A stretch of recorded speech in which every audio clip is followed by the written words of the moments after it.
Hello and welcome to another one video.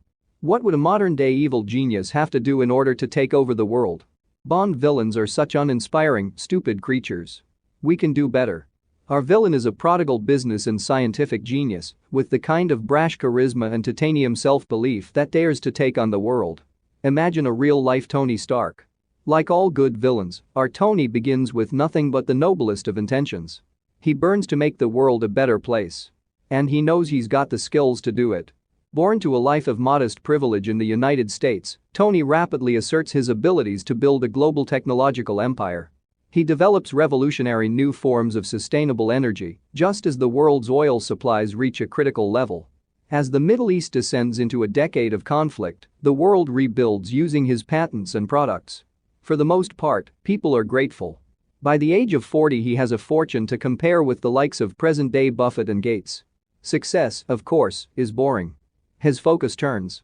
Tony sees the abject poverty of Africa as the greatest remaining blight on the world and resolves to try to bring it to an end. And he believes he can. He decides only a radical solution is viable. The construction of a new city, which he will fund as a gift. Pitching to several African nations, he offers to employ hundreds of thousands of local civilians which he will train, together with foreign specialists, to produce a city capable of housing and employing millions.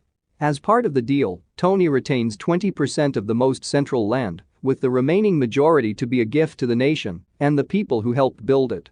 In exchange, Tony seeks substantial political concessions, including legalization of virtually every scientific practice and substantial tax breaks. Despite great reservation, controversy, and accusations of modern-day imperialism, the plan proceeds.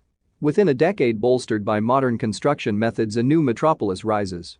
Meanwhile, Tony has taken advantage of his new nation-state and invests heavily into genetic research forbidden almost everywhere else in the world, particularly the modification of the human genome.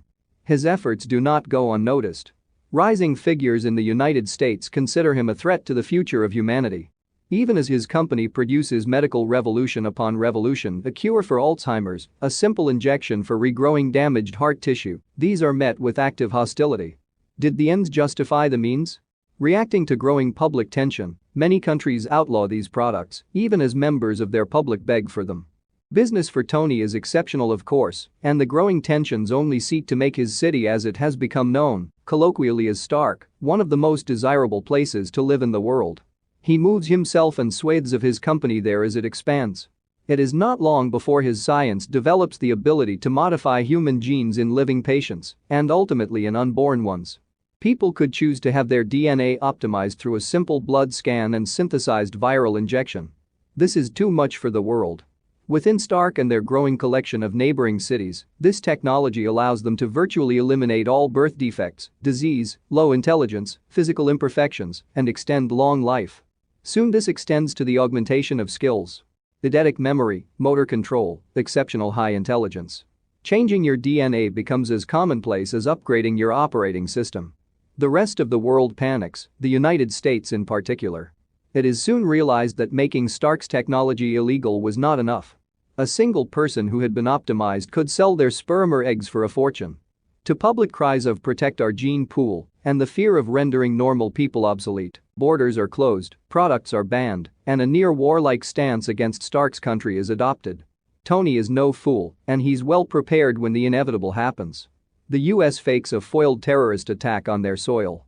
Using this as justification, a coalition of all too eager US-EU forces prepares to invade the city of Stark and depose Tony by force.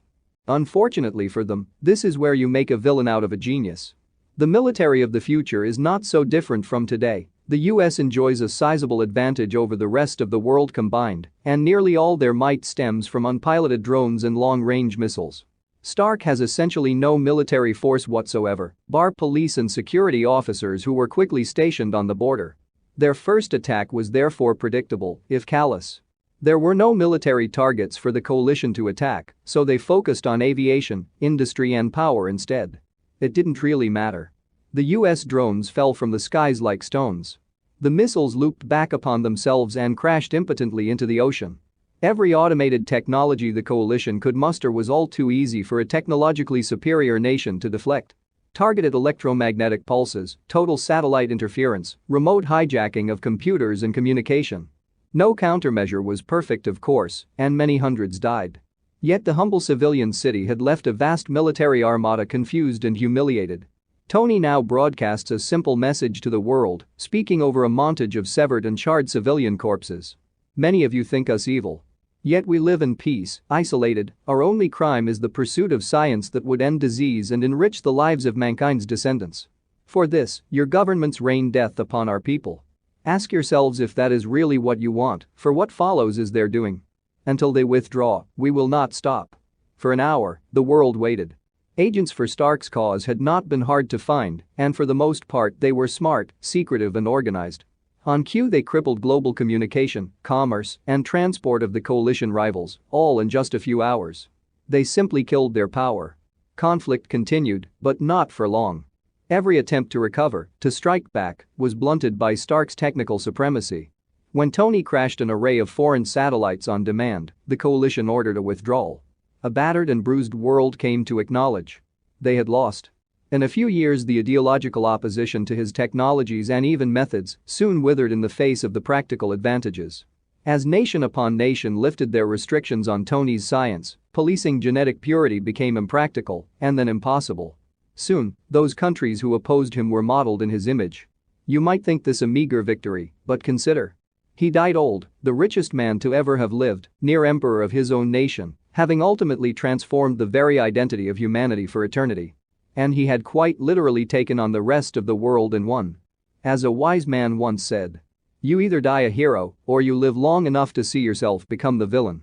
Thank you for watching. Please don't forget to like, share, subscribe the video.